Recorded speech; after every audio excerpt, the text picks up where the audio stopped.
Good evening dear students. आज हम vacuole के बारे में पढ़ने वाले हैं। वैक्यूल एक सेल ऑर्गेनेली है और ये जो टॉपिक है हमारा 9th क्लास बायोलॉजी का टॉपिक है। स्टूडेंट्स, ये टॉपिक जो है हमारा 9th क्लास की जो बुक है NCERT साइंस, उसके अंदर से 5th चैप्टर जिसका नाम क्या है, the fundamental unit of life, that means cell. Fundamental unit of life में से लिया गया है ये चैप्टर और यहाँ पे हम सेल ऑर्गेनेलीज के बारे में डिस्कस कर रहे हैं। तो वैक्यूल जो है हमारा क्या है, सेल ऑर्गेनेली है। सो वैक्यूल के बारे में डिस्कस करते हैं कि वैक्यूल जो है किस तरह से सेल के लिए यूजफुल है, क्योंकि सेल जो है अपना सारा का सारा जो काम है वो अदर ऑर्गेनेलीज के ऊपर क्या कर देती है, बांट देती है, डिवीजन ऑफ लेबर करती है। सो यहाँ पे वैक्यूल की क्या फंक्शनिंग रहेगी सेल के लिए, इसके बारे में डिस्कस करते हैं। सो स्टूडेंट्स, वैक्यूल जो है मेनली क्या सेल के लिए वर्किंग करता है कि वो वाटर को रेगुलेट करता है या कोई भी मटेरियल सेल के पास एक्स्ट्रा है उसको स्टोर करने का काम मेनली ये करता है। अब हम इसके बारे में प्लांट सेल और एनिमल सेल के अलग अलग वैक्यूल्स हैं उनके बारे में अलग अलग डिस्कस करेंगे कि प्लांट सेल में कैसा वैक्यूल होता है, एनिमल सेल में कैसा वैक्यूल होता है। सबसे पहले It serves many functions including water regulation, sport and storage. Mainly water को रेगुलेट करना, स्पोर्ट के लिए या स्टोरेज के लिए, कोई भी मटेरियल जो सेल के पास एक्स्ट्रा है उसको क्या करना है, स्टोर करना है। जैसे कि हमारे घर में एक एक्स्ट्रा रूम होता है जिसको हम स्टोर रूम कहते हैं, उसमें हम बहुत सारी तरह की चीज़ें जो एक्स्ट्रा है घर में वो सारी की सारी रख देते हैं। इसी तरह से वैक्यूल भी क्या काम करता है कि जो एक्स्ट्रा सेल के पास मटेरियल है उसको अपने पास क्या कर लेता है, स्टोर कर लेता है। अब स्टोरेज में अब बात आती है कि क्या वो सॉलिड को कर पाता है या लिक्विड को कर पाता है, किन सब्सटेंस को वो स्टोर कर पाता है। सो वो सॉलिड एंड लिक्विड दोनों तरह के कंटेंट्स को क्या कर सकता है, स्टोर कर सकता है, चाहे वो सॉलिड कंटेंट हो चाहे वो क्या हो, लिक्विड कंटेंट हो। अब एनिमल सेल और प्लांट सेल के वैक्यूल के बारे में बात करते हैं कि एनिमल सेल का वैक्यूल किस तरह का है। स्टूडेंट्स, जो एनिमल सेल हैं उनके अंदर बहुत सारी सेल्स ऐसी हैं एनिमल्स की जिनके अंदर वैक्यूल होता ही नहीं है, लेकिन अगर प्रेजेंट भी होता है वैक्यूल तो उसका साइज जो है वो क्या होता है, छोटा साइज होता है। बहुत सारे छोटे साइज के वैक्यूल्स उसके अंदर प्रेजेंट होते हैं। सो एनिमल सेल में small size vacuole and can distributed all over the cell, और वो सेल के अंदर जगह जगह पे प्रेजेंट होते हैं, पूरी सेल के अंदर डिस्ट्रीब्यूटेड होते हैं। अब हम जो बारे में बात कर रहे हैं कि distributed all over the cell, इसके बारे में बात करेंगे क्योंकि प्लांट सेल में ऐसा नहीं होता। सो यहाँ पे जो वैक्यूल है वो क्या होगा कि throughout the cell distributed होगा। इसके अलावा ये क्या काम करता है कि यहाँ एनिमल सेल के अंदर जो मटेरियल है, मिनरल्स हैं स्पेशली, उनका क्या करता है, ट्रांसपोर्टेशन का काम मेनली ये सेल में करता है। सेल के बाहर कुछ मिनरल्स ट्रांसपोर्ट करने हैं, उसके लिए एनिमल सेल वैक्यूल यूजफुल है। अब स्टूडेंट्स, प्लांट सेल के बारे में बात करते हैं कि प्लांट सेल वैक्यूल जो है वो किस तरह से वर्क करता है।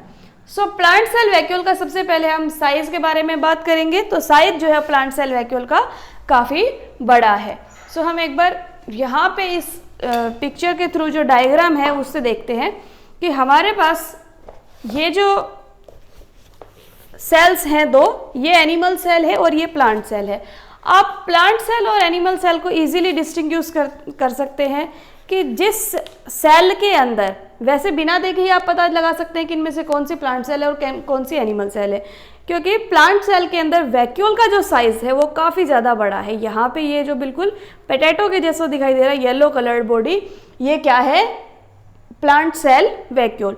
लेकिन यहाँ पे एनिमल सेल है, इसके अंदर हमें इस तरह का कोई भी पार्ट जो है वो नज़र नहीं आ रहा। बिल्कुल छोटे छोटे अगर इसके अंदर प्रेजेंट भी हैं तो बिल्कुल स्मॉल साइज के वैक्यूल्स प्रेजेंट है, लेकिन प्लांट सेल में जो वैक्यूल है वो क्या है, काफ़ी बड़ा है। तो इसका मतलब क्या है कि प्लांट सेल में उसकी फंक्शनिंग भी क्या होगी, ज़्यादा होगी। तो प्लांट सेल के वैक्यूल के बारे में बात करते हैं कि वो लार्ज साइज्ड है और इसके अलावा वो कितना परसेंट सेल का कवर कर पाता है, करीब करीब 50 to 90% जो है वो सेल का कवर कर पाता है। वैक्यूल जो है प्लांट सेल के अंदर 50 to 90% तक कवर कर लेता है। इसके अलावा जो है सेल को ये रिजिडिटी एंड टर्जिडिटी प्रोवाइड करता है। स्टूडेंट्स, रिजिडिटी का मतलब क्या होता है कि सेल को वो एक टाइटनेस, क्योंकि प्लांट सेल आप देख सकते हैं कि प्लांट्स जो हैं वो बहुत ऑड कंडीशंस के अंदर ग्रो करते हैं, कि जैसे कि हम अगर धूप आ गई है या बारिश हो गई है तो एक जगह से दूसरी जगह मूव कर सकते हैं, सर्दी हो गई है तो हम मूवमेंट कर सकते हैं, लेकिन प्लांट्स जो हैं वो एक जगह पे ही प्लेस्ड हैं हमेशा के लिए, जहाँ पे आपने उसको लगा दिया वहीं ही रहेगा हमेशा। सो प्लांट जो है उसकी सेल्स स्पेशली रिजिड होती हैं। सो रिजिडिटी मतलब कठोर, बिल्कुल हार्डनेस है इसके अंदर। सो वैक्यूल प्लांट सेल को क्या प्रोवाइड करता है, रिजिडिटी, और साथ के साथ में टर्जिडिटी। टर्जिडिटी का मतलब क्या होता है, जैसे सेल जो है वाटर एब्जॉर्ब करके स्वेल अप हो जाती है और फिर वाटर एब्जॉर्ब करने के बाद ब्रस्ट नहीं होती, तो वो किसकी वजह से, टर्जिडिटी की वजह से। अब हम बात करते हैं कि वैक्यूल मेम्ब्रेन को क्या कहा जाता है। जो वैक्यूल है, जैसे कि हमारे सेल की मेम्ब्रेन है उसको हम प्लाज्मा मेम्ब्रेन नाम देते हैं, इसी तरह से हमारे वैक्यूल की मेम्ब्रेन है उसको हम टोनोप्लास्ट कहते हैं। काफ़ी इंपॉर्टेंट पॉइंट है स्टूडेंट्स ये, और कई बार क्वेश्चन ये पूछा जाता है कि name the vacuole cell membrane. So जो इसकी जो मेम्ब्रेन है, वैक्यूल की मेम्ब्रेन जो है वो क्या है, वैक्यूल सेल मेम्ब्रेन नहीं, वैक्यूल ओनली वैक्यूल मेम्ब्रेन। जो वैक्यूल मेम्ब्रेन है उसका नाम टोनोप्लास्ट है। अब हम बात करते हैं कि किस तरह के सब्सटेंस को वैक्यूल स्टोर कर पाता है। सो वैक्यूल जो है वो स्पेसिफिकली शुगर, प्रोटीन और अमीनो एसिड, काफ़ी एसेंशियल एलिमेंट्स हैं बॉडी के लिए, इनको क्या कर सकता है, स्टोर कर सकता है अपने। अब हम कुछ टाइप्स देखते हैं वैक्यूल्स की, कुछ टाइप्स हैं इनके बारे में बात करते हैं। सो वैक्यूल जो है यहाँ पे मेनली हमारे पास 3 टाइप्स हैं, यहाँ पे जो आपकी 9th क्लास में दी गई हैं वो 3 टाइप्स के बारे में ही डिस्कस किया है। सो सबसे पहले जो है हमारा फूड वैक्यूल है। सो स्टूडेंट्स, फूड वैक्यूल जो है क्या किन ऑर्गेनिजम्स के अंदर होता है, जैसे कि हम बात करते हैं यूनिसेलुलर ऑर्गेनिजम्स की, क्योंकि उन्हीं के अंदर फूड वैक्यूल मेनली काम करता है। सो वैक्यूल विच कंटेनिंग फूड आइटम्स, और स्पेसिफिकली इसका एग्जाम्पल क्या है, यूनिसेलुलर अमीबा, जिसके जो फूड आइटम्स को क्या करे, कंटेन करे। जैसे कि अब यहाँ पे ये डायग्राम है, ये अमीबा का डायग्राम है। अमीबा एक यूनिसेलुलर ऑर्गेनिज्म है। सो अमीबा जो है वो क्या करता है कि किसी भी तरह के आप शेप बनाइए वो अमीबा है। अब वो क्या करता है कि जैसे ही उसको कोई भी फूड आइटम दिखता है, जैसे कि हमारे पास इसके कई सारे स्टेजेस हैं, इससे पहले भी लेक्चर्स के अंदर हमने इस फूड वैक्यूल के बारे में डिस्कस किया है, वो अलग तरह से डिस्कस किया है। सो यहाँ पे एक फूड पार्टिकल है, और फूड पार्टिकल को जैसे ही अमीबा जो है वो फील करता है तो वो क्या करता है, उसकी तरफ चलता है। मतलब चलने का मतलब क्या है कि वो मूवमेंट करता है यहाँ पे। सो ये फूड है, और जो अमीबा जो है इसके चारों तरफ अपना एक सर्कल सा क्रिएट कर लेता है, उसी को ही हम क्या कहते हैं, फूड वैक्यूल। सो ये हमारे पास क्या है, फूड वैक्यूल, क्योंकि उसके अंदर डाइजेस्टिव एंजाइम्स होते हैं, इसीलिए वहाँ पे उसका सब स्पेसिफिकली नाम क्या दिया है, फूड वैक्यूल।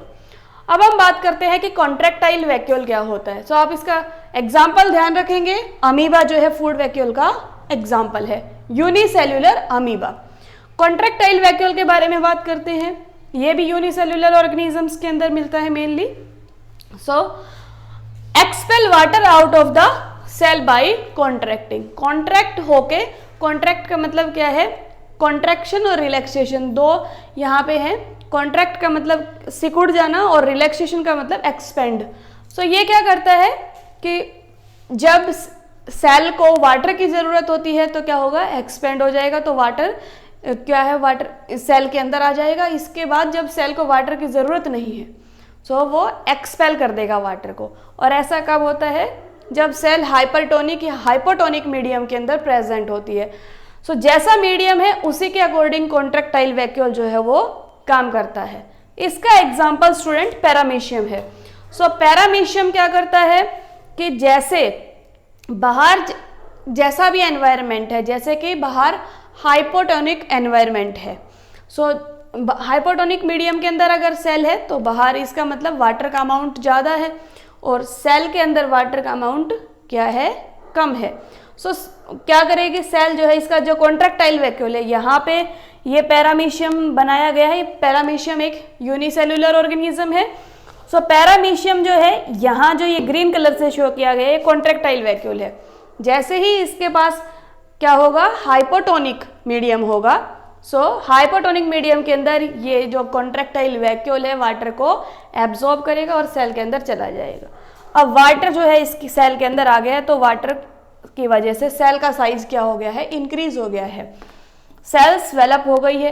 अब जैसे इस सेल को हम हाइपरटोनिक मीडियम के अंदर रखते हैं, उस मीडियम के अंदर क्या करेगी, ये सेल जो है पैरामीशियम की जो सेल है वो वाटर को क्या कर देगी, रिलीज कर देगी खुद को सेफ रखने के लिए। सो वाटर आउट हो जाएगा, तो उसके बाद इस पैरामीशियम की सेल का जो साइज है वो बिल्कुल कैसा हो जाएगा, छोटा हो जाएगा, कॉन्ट्रैक्ट हो जाएगी। तो इसीलिए इस वैक्यूल का नाम क्या दिया गया, कॉन्ट्रैक्टाइल वैक्यूल। स्पेसिफिकली किनके अंदर हमने देखा, यूनिसेलुलर के अंदर। सो इसका एग्जाम्पल क्या है, हमारे पास पैरामीशियम है। अब सैप वैक्यूल, सैप वैक्यूल जो है वो क्या करते हैं, store and concentrate minerals, salts as well as nutrients. Salts, minerals, इन सब को क्या करते हैं, अपने पास स्टोरेज का काम मेनली ये करते हैं। सो स्टूडेंट्स, ये जो था हमारा किसके बारे में था, वैक्यूल्स के बारे में, कि प्लांट सेल के अंदर किस तरह का वैक्यूल है, एनिमल सेल्स के अंदर कैसा वैक्यूल। सो वैक्यूल्स के बारे में हम क्या कर रहे थे, डिस्कस कर रहे थे। Thank you for watching the video.